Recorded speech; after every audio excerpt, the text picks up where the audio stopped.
નમસ્કાર વિદ્યાર્થી મિત્રો, પ્રમેય 10.2 વર્તુળની બહારના બિંદુમાંથી વર્તુળને દોરેલા સ્પર્શકોની લંબાઈ સમાન હોય છે. આ પ્રમેયની પ્રતિજ્ઞા છે. હવે આપણે પ્રમેય શીખતા પહેલાં સૌથી પહેલાં એની આકૃતિ જોઈ લઈએ. તો કે એક ઓ કેન્દ્રવાળું વર્તુળ છે અને વર્તુળની બહાર આવેલું બિંદુ પી છે અને તેમાંથી બે સ્પર્શક પી ક્યુ અને પી આર આપેલા છે. તો જે વસ્તુ આપેલી છે એને આપણે પક્ષમાં લખીએ. પક્ષમાં સૌથી પહેલી શરૂઆત કરીએ છીએ ઓ કેન્દ્રવાળું વર્તુળ. સૌથી પહેલું આપણને ઓ કેન્દ્રવાળું વર્તુળ આપેલું છે અને વર્તુળની બહારનું બિંદુ પી. આ વર્તુળની બહાર આવેલું બિંદુ પી. વર્તુળની બહારનું બિંદુ પી માંથી વર્તુળને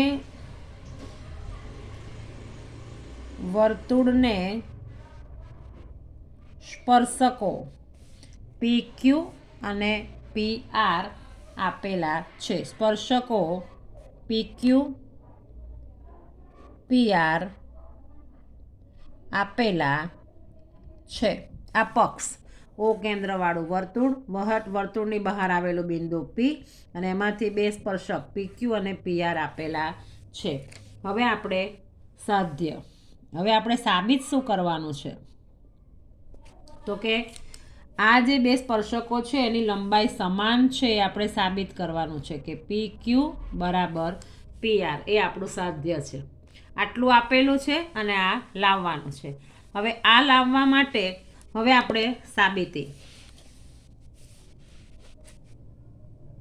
તો કે સાબિતીની અંદર સૌથી પહેલાં તો કે આપણે અહીંયા આ ઓ ક્યુ ઓ આર, આ ઓ ક્યુ અને આ ઓ પી જોડો.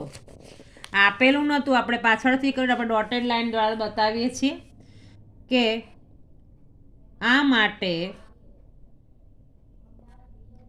ઓ ક્યુ ઓ આર અને ઓ પી જોડો. હવે આપણે આ જોડીએ છીએ એટલે આપણને અહીંયા જે ખૂણો મળે છે, ખૂણો ઓ ક્યુ પી અને ખૂણો શરૂઆત ઓથી જ કરવાની ઓ આર પી. તો કે આપણે આ બંને જે ખૂણા છે એ કાટખૂણા છે. એટલે ખૂણો ઓ ક્યુ પી અને ખૂણો ઓ આર પી કાટખૂણા છે. હવે આ કાટખૂણા છે એ આપણે શાને આધારે કહી શકીએ? તો કે આ ત્રિજ્યા છે અને આ સ્પર્શક છે. એટલે કે આપણે કાટખૂણા છે કારણ કે અહીંયા આપણે લખી દઈએ પ્રમેય 10.1. એને આધારે આપણે આ કાટખૂણા છે એવું કહીએ. હવે આકૃતિમાં આપણને બે ત્રિકોણ દેખાય છે. ત્રિકોણ ઓ ક્યુ પી, આ ઉપરનો ત્રિકોણ, અને બીજો ત્રિકોણ ઓ આર પી. હવે આપણે આ બંને ત્રિકોણની વાત કરીએ કે હવે કાટકોણ